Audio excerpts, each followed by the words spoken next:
be able to share this after the call with everyone, right? So thanks again for joining, and let's get started with the call. So thanks again for joining. My name is Piyush Ranjan. I am the founder and chief consultant of Management Masters.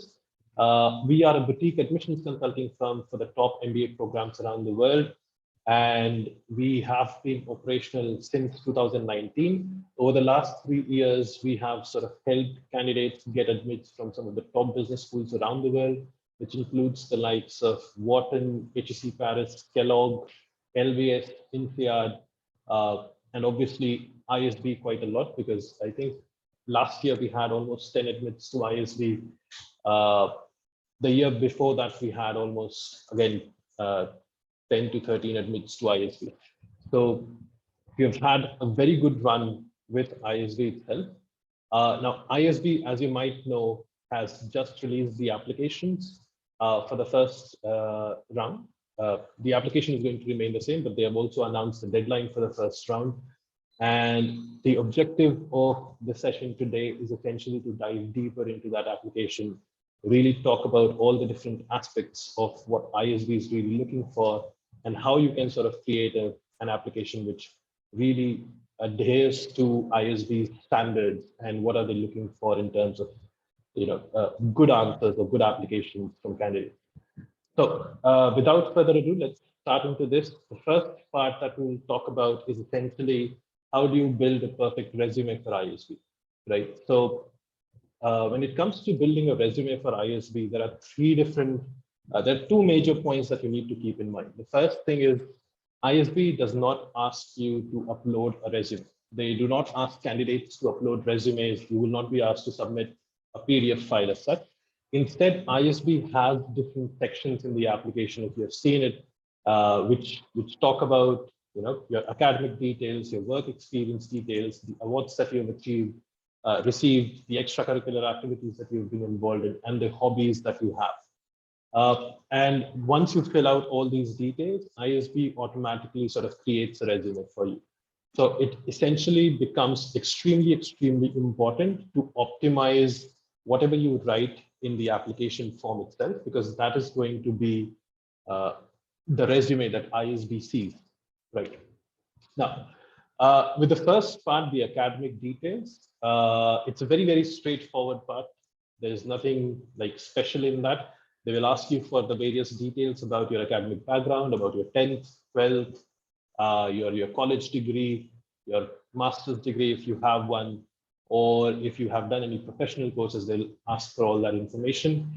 Do keep it in mind that ISB does not, ISB requires the GMAT score or the GRE score, but they do not require TOEFL or IELTS if, let's say, you have studied from an English medium program, right? So if you've done your bachelor's from an English medium college or university, then ISB does not require you to submit TOEFL or IELTS.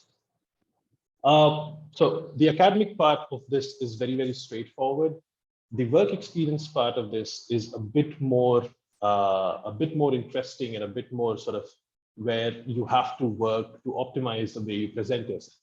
Now, within the work experience section, what you will see often is that ISB you can add multiple different roles within that form.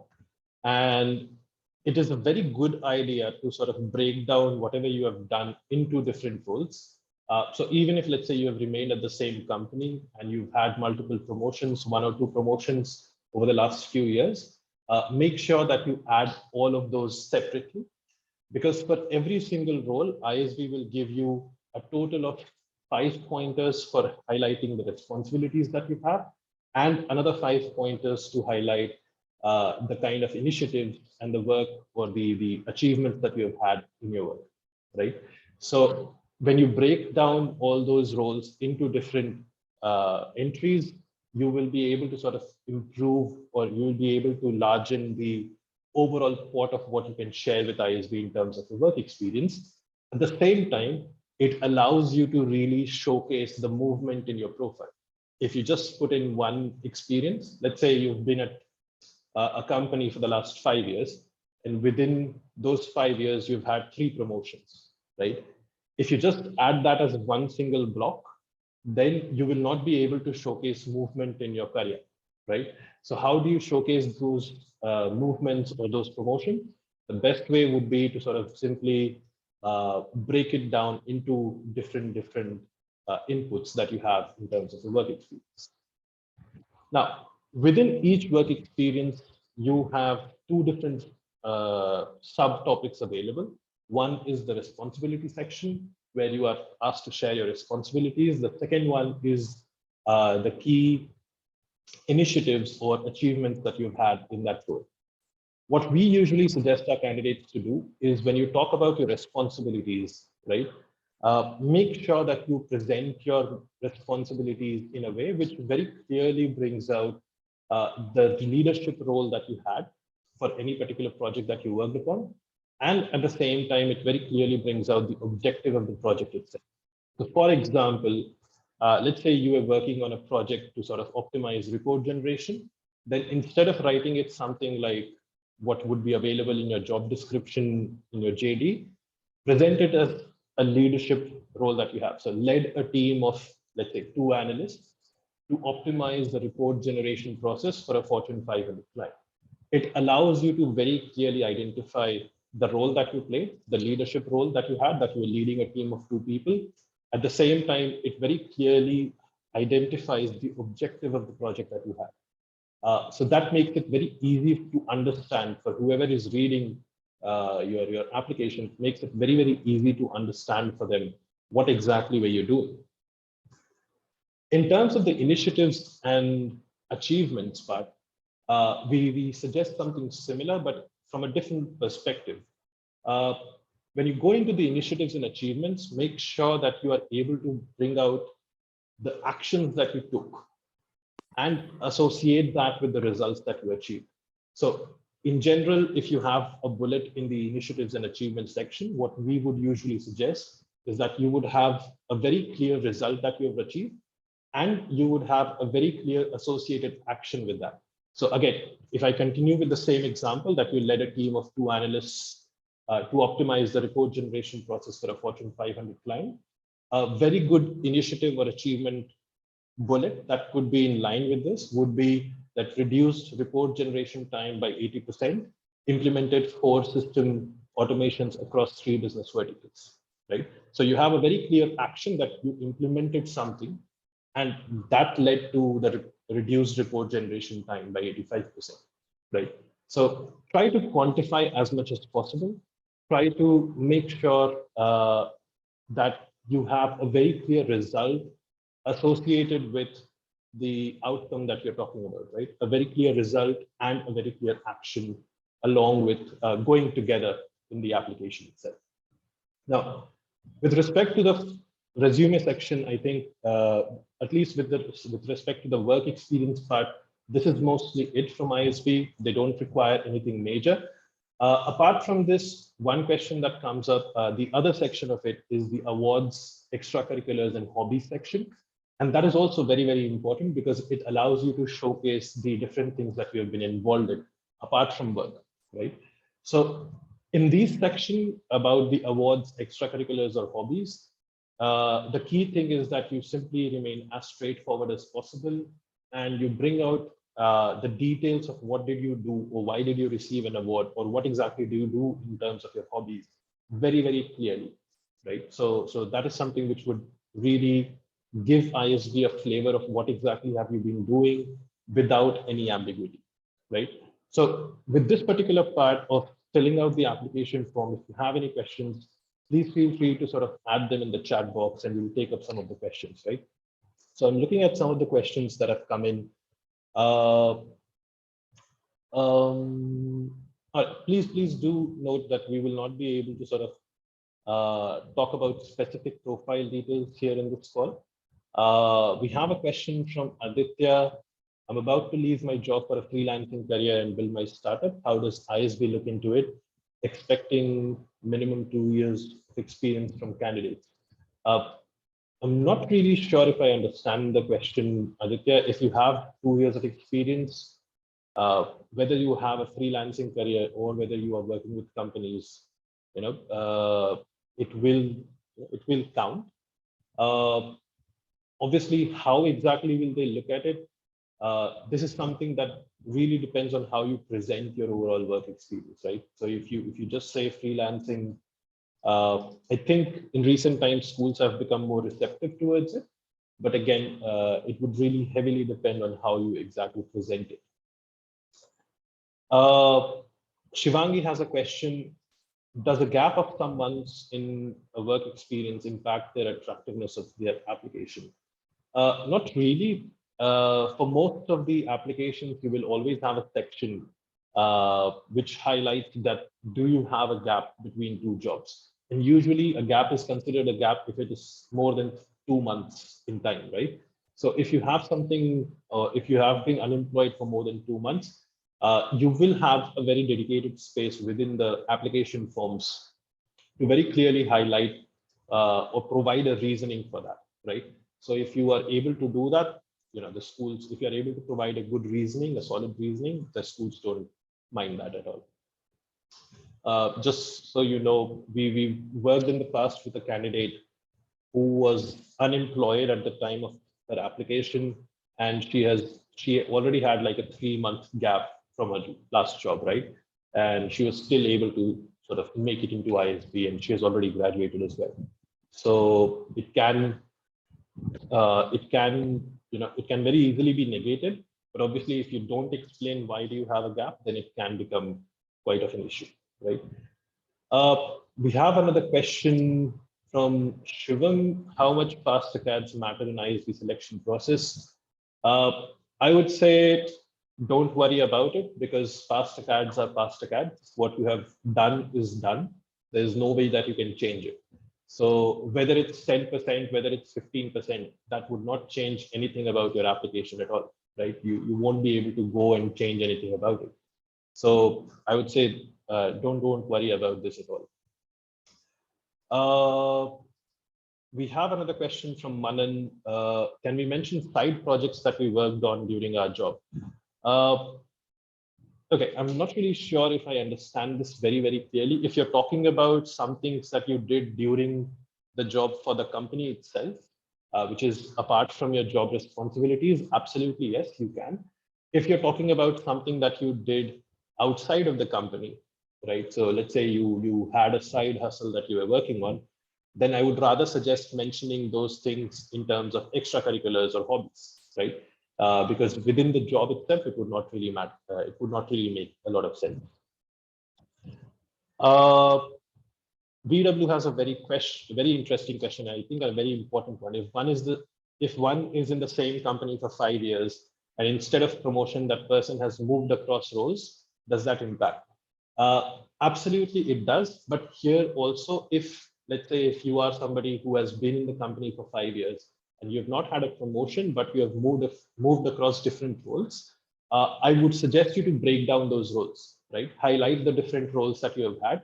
And again, what this will do is it will show ISB very clearly that you have been moving across different roles, right? So it shows some sort of movement in your career. It does not show you as a stagnant person for the last 5 years at ISB, at your company, right? So this is something which is very important. If you've had changes in your responsibilities, absolutely break them off into separate roles when you're filling out the application form.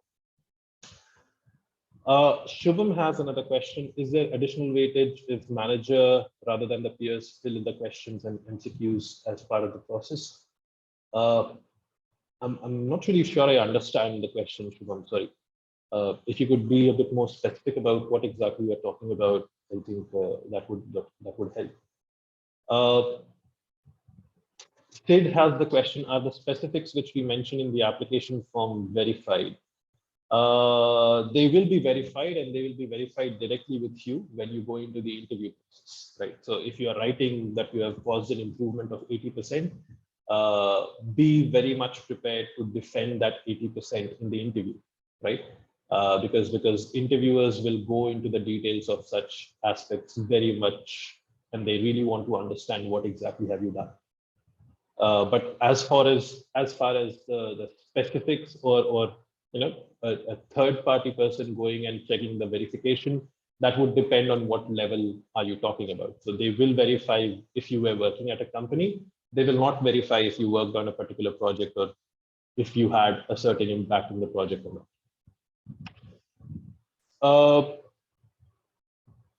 So Devyani has a question in responsibility section. What do you suggest? We should mention the core work, or from leadership perspective, the projects we are leading. You should be mentioning both, but it's the way you present that matters a lot, right? So if you should be presenting the work that we have been doing from as much as a managerial or a leadership perspective as possible. So even if you're not leading a particular team or leading a project, you're still collaborating with others, right? So that if you talk about that you have been collaborating with 5 other people on a large scale project for certain companies, that still shows that you have some sort of responsibilities and there is a specific role that you're playing. So it's a lot about the way you present rather than what exactly do you do. It's the way you present yourself can create a lot of impact on what exactly the outcome is at the end of the day. Unnati has a question, how old should our achievements be? I have multiple extracurriculars from +2. Is it reasonable to add those in the application? Personally, and again, this is a very personal thing. When we work with our clients, we usually tell them to not even worry about +2 until unless you have had something excessively or like completely off the chart. Let's say you played international sport when you were in class 12, absolutely go ahead and add that. But if you've been a part of your debating society in school, personally, I don't believe that it creates a lot of value or it carries a lot of value. What at this point of time, if you're applying for the PGP, right, you have had 3-4 years of work experience, you should be talking about what exactly are you looking at, or what have you done over the last 4 years in your work and during your college. +2 does not really matter that much anymore. However, if you're applying for early entry option, for example, there +2 might still have a very small amount of weightage, but very honestly, not too much, right? Shivang has another question. How many years of work is needed, is minimum? I'm not really sure I understand your question, Shivang. If you're applying for the PGP, you would require 2 years of work experience. If you are applying for early entry option, you would require less than 2 years of work experience. So in either case, you will be able to apply to ISB very easily and you don't have any issue. There is another question from Prateek. I don't have any specific extracurricular awards except for something in 6th, 7th standard. Will it affect my application? Of course it will. There is no way that it will not affect your application, but the extent to which it will affect your application will depend heavily on the rest of your application. If, let's say, if you're able to showcase other things that you have done, that's great, then the effect will be low. If there is nothing else that you have done, even apart from this, then obviously it will have an effect. In any case, whatever you have done in your life so far, everything carries a weight, right? So yes, it will have an effect, but the extent of it, of how much it will affect you, or how much will it affect your application, that is something that depends on the overall application that you submit, right? Shubhasri has a question. What does ISB look for in a candidate? That's a very interesting question. Thanks for asking, Shubhasri. I could actually go on for hours and hours on this. So I think at this point of time, I would sort of skip this question because this is, again, it's a very abstract question and there is no way for me to sort of answer this in a very, very short period of time. I would really strongly suggest for you to attend ISB's info sessions. I think there is one happening tomorrow evening. So definitely go attend those because they will give you a very clear picture of what ISB is looking for in terms of their candidates, right? Shubham has another question. What is a good GMAT score considered by ISB? Does it have a huge weightage in overall application process? Again, the exact weightage nobody knows, but GMAT scores are important, right? They very strongly convey the academic credentials that you bring, the academic capability that you bring. At the end of the day, you have to keep in mind that you're going for an academic degree, right? So if you do not show your academic prowess, it can go against you quite heavily. So a good score would be essentially look at the average score for ISB, and that gives you a good understanding of what kind of scores ISB is expected. Right. Aditya has another question. If there is a 2 years gap after graduation and gets 2 years experience later, will the gap be degree? Will the gap between degree and first job matter?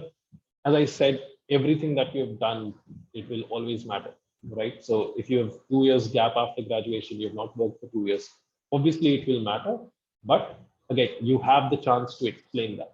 And if you have a good solid reasoning, that's absolutely fine. I think I'm seeing a lot of questions about, I have XYZ things in ability to impact admissions. Just, I'm going to skip those questions now, and so that we can carry on with the session. And just do keep in mind, whatever you have done in your life, whatever is your profile, right? So it's going to matter. How much will it matter? There is no answer to that. Nobody will be able to tell you it will matter 10%, 15%. If somebody says that, run away from that person. But whatever you have done, right? Whether it's good, whether it's bad, everything matters, because at the end of the day, that's your profile. That's who you are, right? So I hope that helps. Muskan has a question. Is it better to focus and highlight 1 to 2 core things and mention other things in the last paragraph, or should we give weightage to all the points experiences? I would rather suggest give weightage to all the bullets, because you have 10 bullets per role. And if you're able to sort of, bring out 10 very strong things about yourself, that obviously gives you a better chance to create a good impression, right? At the ISB, on the ad form. So I would always suggest give as much weightage to all the bullet points rather than focusing on the last bullet. Abhiti has a question. Does switching companies impact my ISB application? Absolutely it does. But again, if you're able to justify that, there is no issues. Like nobody is going to penalize you for switching companies. That's very common. That's very random. It happens all the time. So there's no issues at all. We have, okay, I think let's move on to the next part of this, right? So with respect to the essays. Now, in terms of the essay questions, there are 2 essays by ISB. The first essay has changed from last year. The second essay is exactly the same as last year. Let's take it one by one. Now, the first essay question that ISB has is, peer learning is a major building block of PGP at ISB. Help us in understanding how will you be able to add value to the PGP peer group through your personal and professional qualities or capabilities, right? And this essay has a 400-word limit. Now, in this particular essay, where they're talking about peer learning and everything else, there are 2 major aspects that you have to keep in mind. The first one is the personal and professional qualities and capabilities that they're talking about. The second aspect that is very important is how will you add value to the ISB community, to the ISB peers that you have. Now, these are the only 2 important things in this essay. There is nothing else, right? Now, when you start answering this question, the first thing that you need to do, which is absolutely critical and you cannot miss out on, is to identify what exactly are you good at. Identify two to three key qualities or capabilities or strengths that you have. It could be about personal qualities. It could be about professional qualities. It could be some skills that you have. It could be your extracurriculars, hobbies, whatever you want. But identify 2 or 3 key things that you do. And very clearly highlight how you have utilized those qualities or capabilities in the past to add value to others. I'll give you a very simple example. I'm somebody who focuses a lot on communication skills, right? So I could have something like that. I have utilized this to also sort of create, schedule workshops, organize workshops to help others sort of build up their communication, right?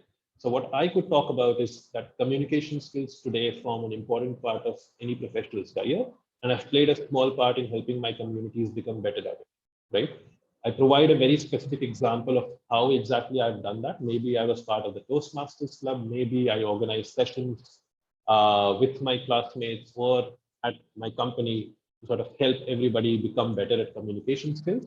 And at ISB, I hope to continue to add value to my peers through my association with the ISB Toastmasters Club, where I will be able to organize events, build camaraderie, and form lifelong bonds with my peers. Right. So within this paragraph, what has happened exactly is that I have very clearly identified what am I good at, right? So that's the first thing that you need to do. You need to figure out very clearly what are you good at.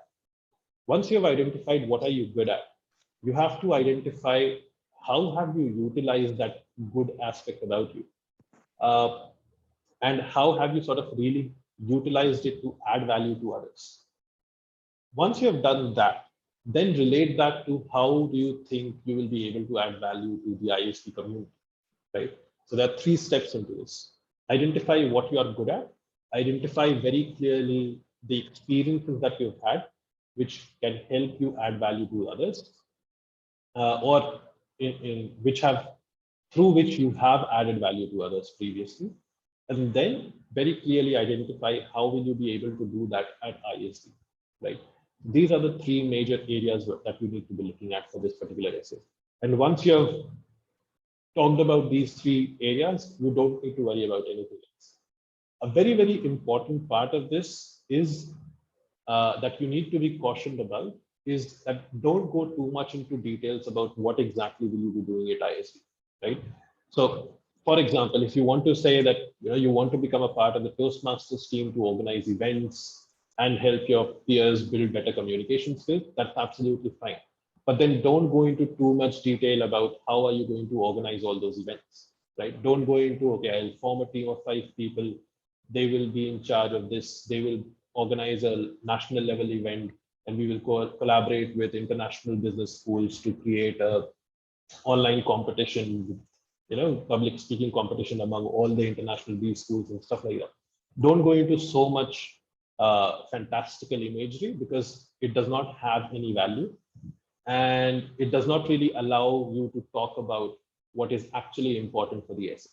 So identify what you are good at, identify very clearly the instances where you have utilized those capabilities, and then very clearly highlight for ISB how will you be able to utilize the same qualities to add value to the ISB team.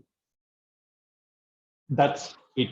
That's it. उससे ज़्यादा कुछ नहीं है इस essay में, and I think if you are able to do that, I would suggest talk about maximum 2 to 3 qualities, not more than that. If you go too much into, if you go more than 2 to 3 qualities, what you will end up doing is essentially you will not leave yourself enough space to talk about different things that you want to do, right? So maximum, I would suggest pick up 2 to 3 key qualities, and that's it.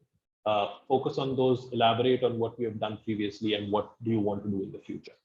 And that will be the end of essay 1. Now, in terms of essay 2, the essay 2 is a very standard question. What are your short-term and long-term career goals? How will the postgraduate program at ISB assist you in achieving your goals? Now, this is the most cliched and obvious and repetitive questions that you will have throughout your MBA application journey, whether you're applying to ISB or whether you're applying to any other schools in the world. This question will keep popping up all the time. And this is a very, very important essay because it needs to be very, very clearly highlighted what exactly your goals are. What do you really want from ISB, right? Now, to answer this question, the first thing that you need to understand is that there are multiple hidden questions within this question. So while the question is only asking you what are your short-term and long-term goals, you also need to justify how have you built those short-term and long-term goals? Why do you have those goals, right? And to be able to answer that question, that why do you have the motivation or where do you get these goals, you have to very clearly highlight what have you done so far. So in terms of the hidden questions that you need to answer is essentially what have you done so far, And how have your experiences so far helped you realize that this is what you want to do in the future? What is the motivation behind your goals, right? Apart from that, you need to very clearly identify what exactly spurs you to go for an MBA at this point of time. Why do you think an MBA is the answer to your problems? That's something which also will be that will also need to be addressed in this particular question. A very clear answer to the question of what is your short-term and long-term goals, that is very much essential to this. So a good answer for this particular question, it will always have multiple subparts. One is it will have a very clear background of what have you done and what have you learned so far. It will be able to connect whatever experience you've had to what do you want to do in the future, right? And at the same time, this essentially will help you lay the background of what exactly or why do you have these goals, right? The motivation behind these goals that you have. Once you've very clearly highlighted what exactly is your short-term and long-term goal, there should not be any ambiguity in that. It should give a very clear sense of direction in which you want to go. Then very clearly what you need to illustrate is how will ISB be instrumental in sort of helping you get there. And when I'm saying that how will ISB be instrumental, you need to very specifically tell ISB that these are the aspects that you have, these are the resources that you have, which will help me get to my goals, right? So the clearer you make this answer, the better it is going to be. Just be very mindful of the different parts that are in this particular question. You have to talk about where you are coming from, the background that you're coming from. You have to talk about what have you learned. You have to talk about why do you have these goals, and then you have to be very, very clear about why does the PGP fit in exactly? What exactly will you get from the PGP which will help you achieve these goals that you have set for yourself, right? I think I'm mostly done with this particular question. If you have any questions, I'm again going back into the chat box to see the questions that you have, and then you can sort of answer about the essays. We still have some questions from the work experience part. So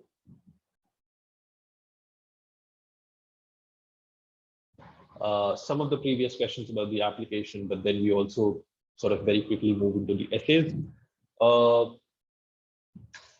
Unnati had a question. I wanted to understand the importance of working in an NGO and in social work. I've heard a lot of people say that it holds importance. What is your perspective? My perspective is very simple. At this point of time, if you're applying into ISB for round one and you don't have any NGO experiences, don't go for it because it does not add any value to you anymore. Because whatever you do at this point of time, it will just not be considered by ISB, right? Everybody understands why you suddenly want to go into an NGO 2 months before the application deadline. But if you are planning to apply later on and you don't have any other extracurricular activities that you can talk about, then you can go to an NGO. Again, it goes back into how do you add value to your community, right? So if you look at the first question from ISB, it talks about how will you add value to the people around you. And that is exactly where NGO comes in. I would like to reiterate that NGO is not the only thing that you could do. You could add value to your communities, and that could be any community that you have. It could be the community of professionals that you belong to. It could be, the community that you belong to. Let's say you are a Marwadi, you want to do something for the Marwadi community. Let's say you are Gujarati, you want to do something for the Gujarati community. Even those are communities that you are part of. So if you're able to showcase what you have done for the communities around you, that's absolutely fine. Another question, does CA articleship count as working experience? ISB does not count articleship as work experience, so that would not be counted. Mukul has a question. People spending 2 to 3 years in multiple level hierarchy usually do not get leadership roles in the projects they assist in. Any other restructuring of the leadership aspect you suggest? I'm not really sure I understand the last part of the question, but I totally understand your question, right? In the sense of that with 2 to 3 years of experience, you might not always have leadership experiences. Rest assured, ISB knows this. They do understand that it's not possible to lead projects all the time for everyone. So again, present yourself in the best possible way, which very clearly highlights the role that you are actually doing. If you were leading a team, you should be talking about it as leading a team. If you're collaborating with others, you should be talking about collaborating. If you were sort of leading a project on your own, if you're an individual contributor, talk about it in that way, but find the best way to present yourself. That's very, very, very important. uh, I think let's talk about okay, I'm not seeing any questions on the essays, so let's see if there are other questions. uh,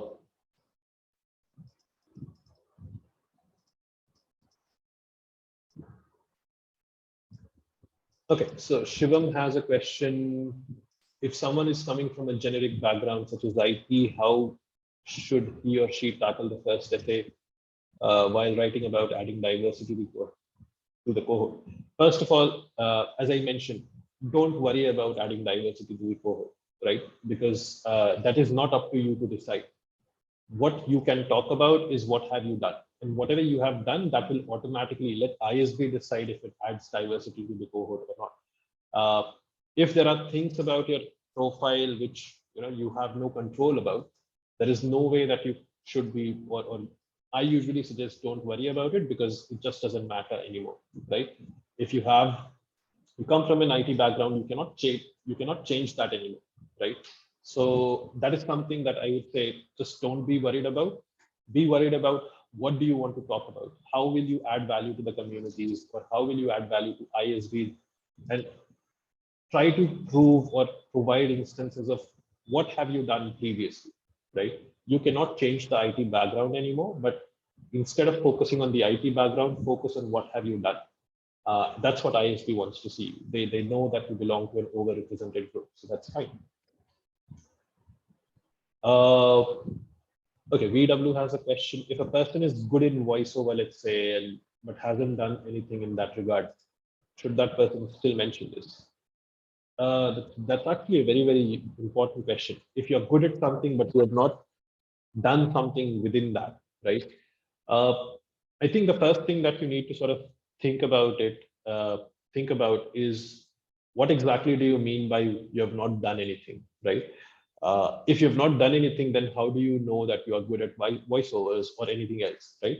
So there must be something that you have done. The level of what you have done might differ from person to person, or you might not believe that you have achieved something, but others might believe that it's a lot, right? So that level will always differ from person to person. What I suggest is very simple.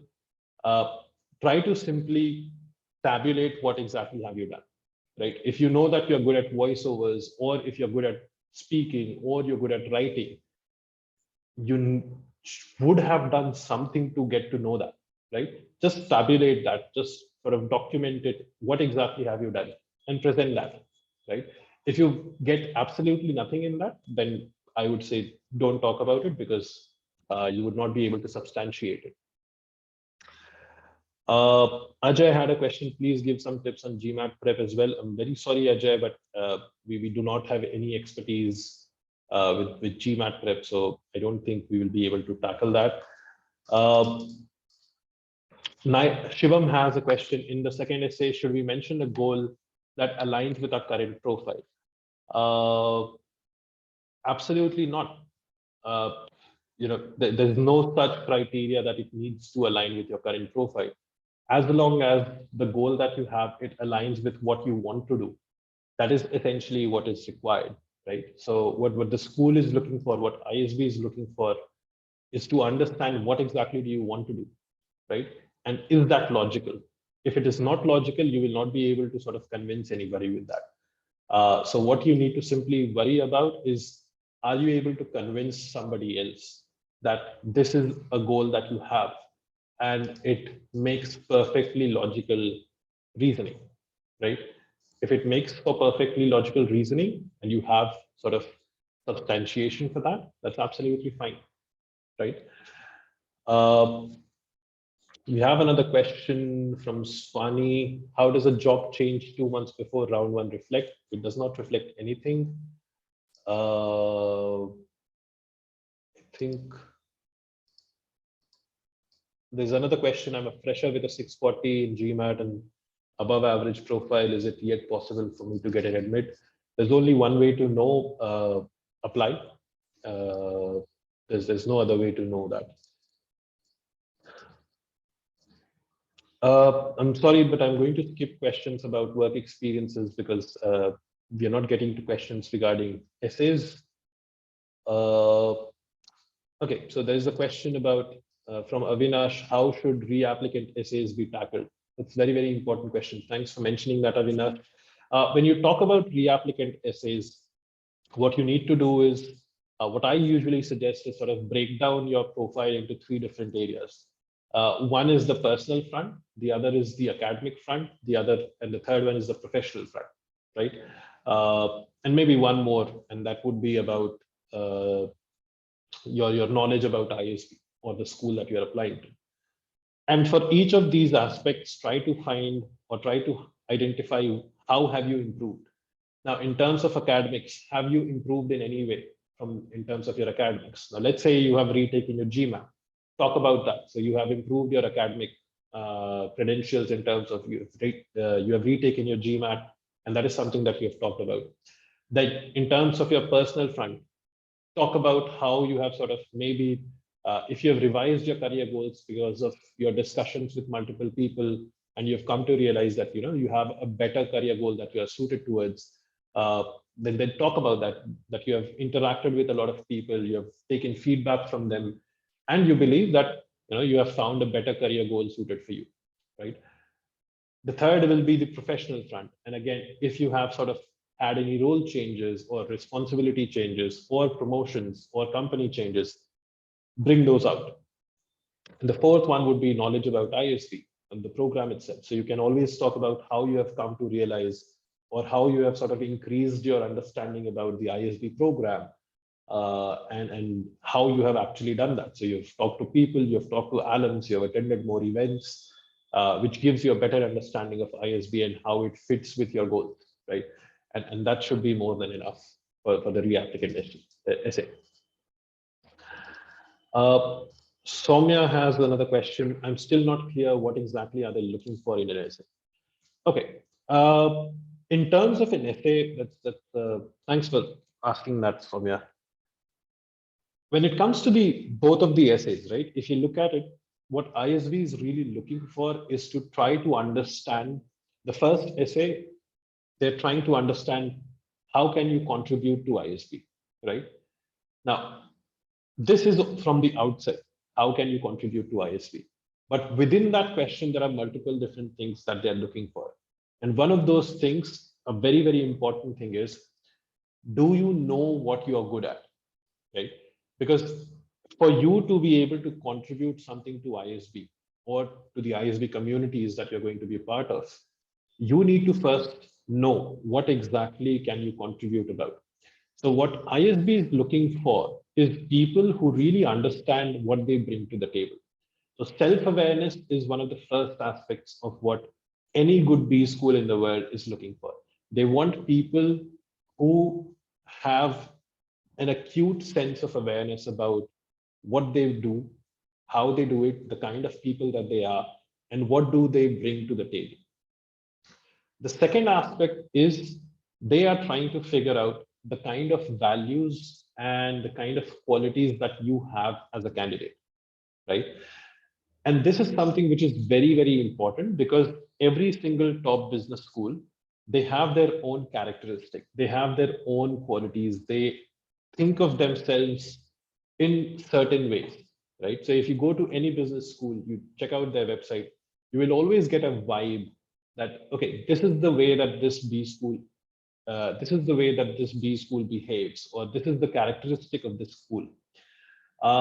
And they want to see from your essays that do you really connect, or are you somebody who really connects with the kind of qualities or values that this particular B school aligns with, right? So if, let's say, just for example's sake, if ISB believes that they are a very empathetic, they are a school which believes in empathy, right? Then one of the things that they're looking for is empathy in you through your essays. So if you're able to reflect that you are an empathetic person through your essays, that is basically what they want. ISB in general has very different qualities that they want to look out for, right? They're constantly on the lookout for qualities from people. They believe they have a certain mindset about themselves. They view them in a particular lens.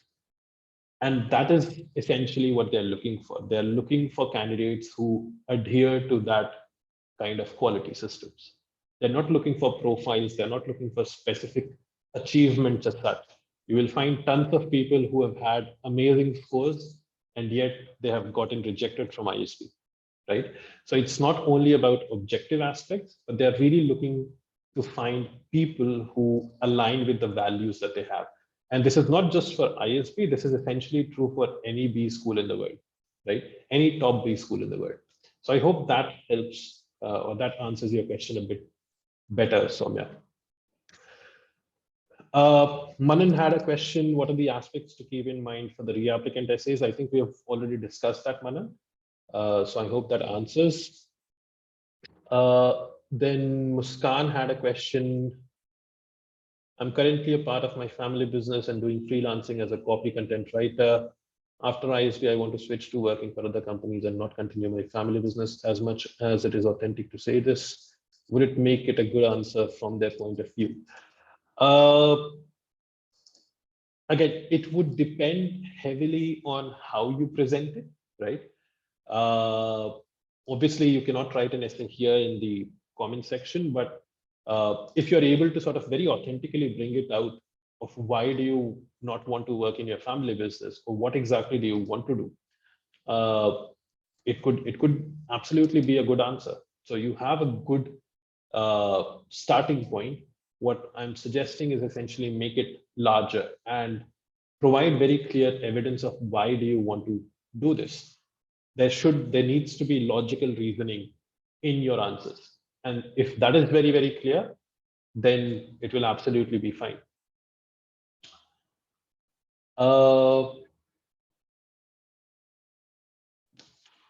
Then we have another question from Mohit. Should we mention about domain industry change as part of short-term, long-term goal in the second essay? Absolutely, yes. Again, when you talk about short-term, long-term goals, don't be afraid to sort of talk about changes that you want. What you need to be very clear about is make sure that you provide the reasoning for why do you want that change, right? But it's absolutely fine to talk about that you want to change your industry or you want to change your domain, your function, your sector, whatever. That's absolutely fine.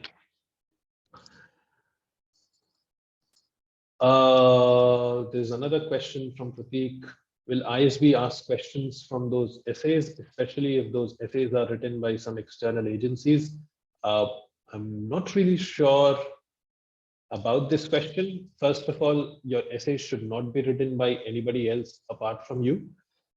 If ISB finds out by any chance, your candidacy will simply go away, right? This is something which is very, very important. Do not get your essays written by anybody else. Write your essays on your own. And yes, there will be questions asked. So when you go into your interviews, anything in your application is fair game for a question, right? So be prepared to sort of really talk about anything that appears in your application.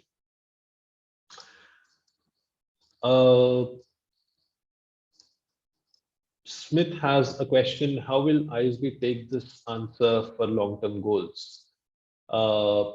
I wish to build a startup in ABC industry, but I am trying to figure out things and constantly trying to build skills and learning on an everyday basis along with networking. I think it requires, very honestly, I think I would suggest connecting with us on a more personal level, because at this point of time, I think It does not provide me enough information to sort of make a comment on that. Sanat has a question. Okay. Sanath has a question. Can you also talk about how to plan GMAT exam considering admissions? I'm very sorry, Sanath. We usually do not talk about GMAT much. But again, in terms of your deadlines for GMAT, it's very, very clear. You have the deadlines from ISB. If you want to apply in round one, you have to take your GMAT before the 4th of September. So, and how you want to plan it, that's totally up to you.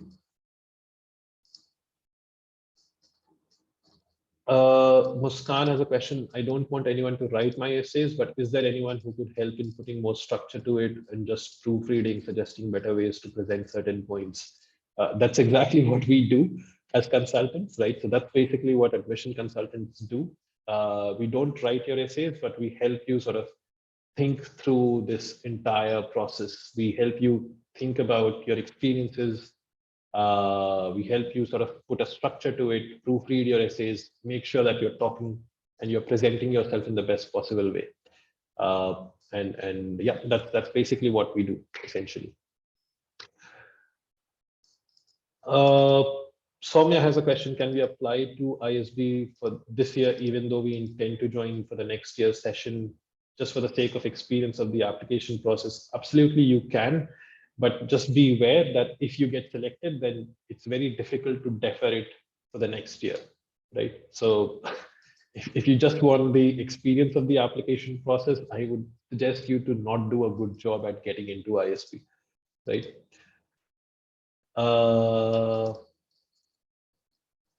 Okay, and then Muskan has a follow-up question. I don't want any consultancy, but a little guidance after I'm done writing my essay. It's again, in that case, I would suggest reaching out to people who have graduated from ISB, alums, students who know the process, who will be able to sort of really guide you in that process, right?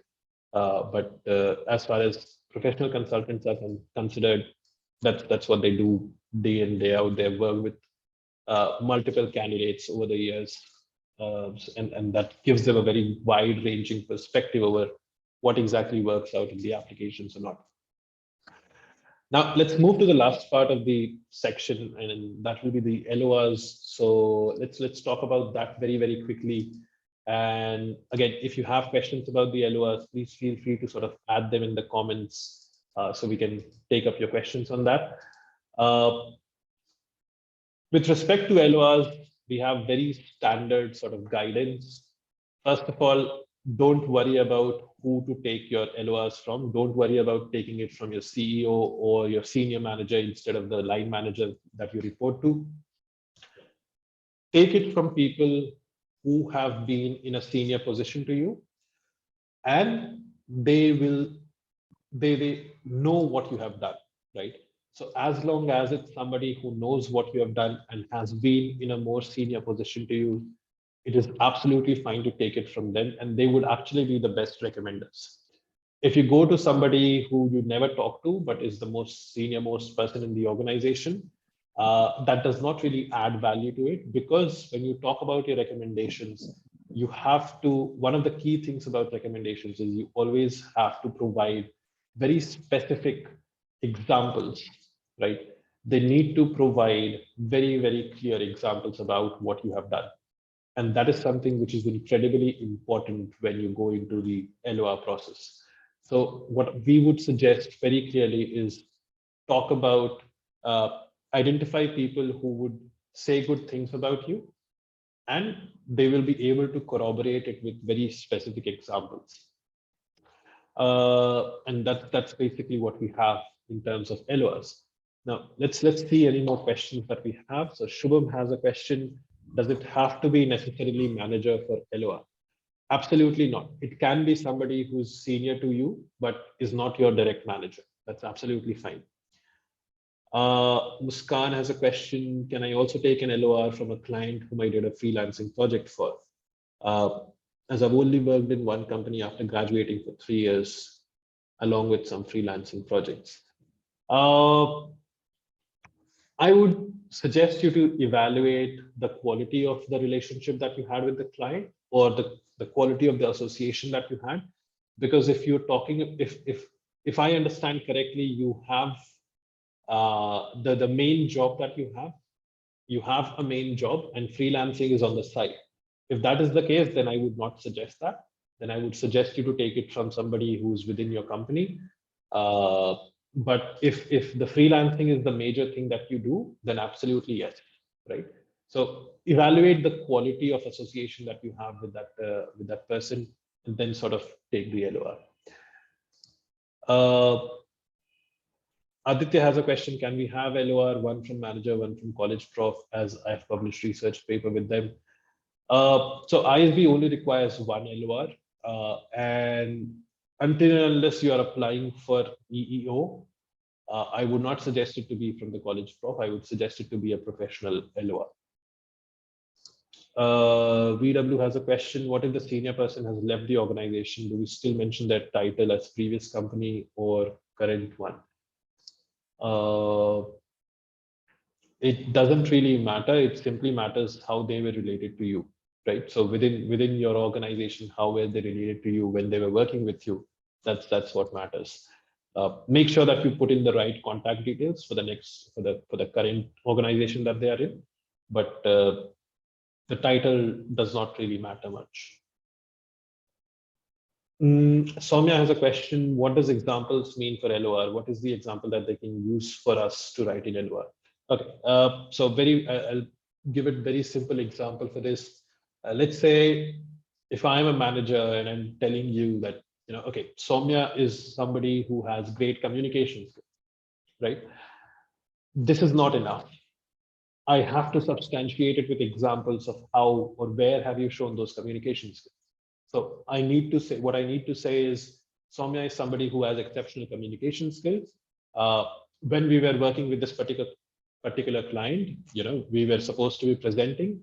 Unfortunately, I suddenly fell sick and I was unable to present. But Soumya came up and she took on even though she had never presented before to the client, she took up the case. She went to the client location, she made the presentation, and the client was super happy. We won the project for $100,000, and this is absolutely awesome, right? So that's the example that the manager will be able to give in support of that you have superior communication skills or some other qualities that you want to highlight, right? So I hope that clarifies something. Samaksh has a question. Can LOR be a client who our company is in partnership with? Absolutely, yes, they can be. Again, as I said before, evaluate the quality of or the overall association that you have had. If that sounds good to you, like it's not a very, let's say, if it's a long-term partnership that you've had and you've worked with that client for a long time, absolutely yes. Can a prof present my LOR? As I said before, again, if it's something which is, if you're applying for the early entry option, then maybe yes, right? But if you are applying for the PGP, then I would really suggest go for a professional LOR. Asta has another question. I think we have almost sort of covered all the questions. We have a few more questions coming up, so I'll just take them up. And I'm going to close the application session overall. I hope you have enjoyed this. So let's just very quickly sort of wrap up with some of the final questions. Are the interviews in campus or virtual? Again, that is something time will tell, right? That's the best answer I can have. ISB you will figure out once the interviews come out. Soumya has a question. What are the keywords, attributes that need to be highlighted about the applicant? I'm not really aware of any such keywords or attributes. It's the LOR questions are very straightforward. So I think just answer the questions very straightforward. Devyani has a question. Is there a word limit for LOR, since adding examples will shoot up the word limit? There is always a word limit for most of the essays. I think for ISB's LORs this year, they have 4 different essays and each essay has a 500 word limit. But yeah, do keep in mind that you don't really need to write 500 words for each essay. and 500 words is a lot of words, right? So ideally, I would suggest just keep it very, very straightforward, 200 to 300 words per answer, and that should be more than enough.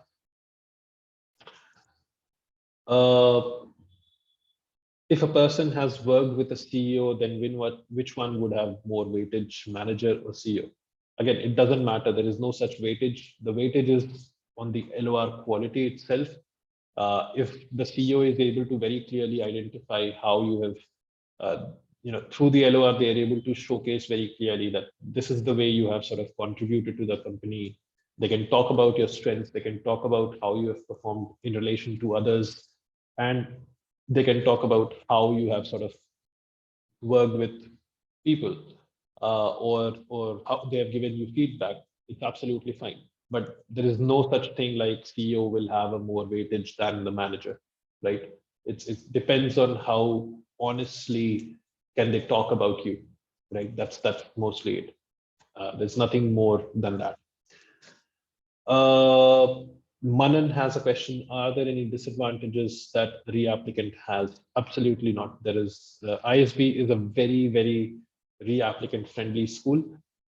We have personally worked with multiple reapplicants who have gotten into ISB, and you'll find tons of stories about reapplicants getting into ISB, on the second try, third try, fourth try even. ISB is one of the most reapplicant friendly schools on the planet, I think. So absolutely no disadvantages at all, right? All right, so I think that concludes all the questions. We have overshot by 3 minutes, but I think it has been a good session. Thank you so much for attending, everyone. It has been an absolutely incredibly engaging session for me. And I hope this has been good for you as well. I hope this helps you out for your application. I wish you the best for your ISB applications. And yeah, if you feel that you require some sort of help with your applications, feel free to reach out to us at managementmasters.in. Again, I wish you the best for your applications. I wish all of you get into ISB, and yeah, have a very, very good night. Thank you so much, and I'll close the session now.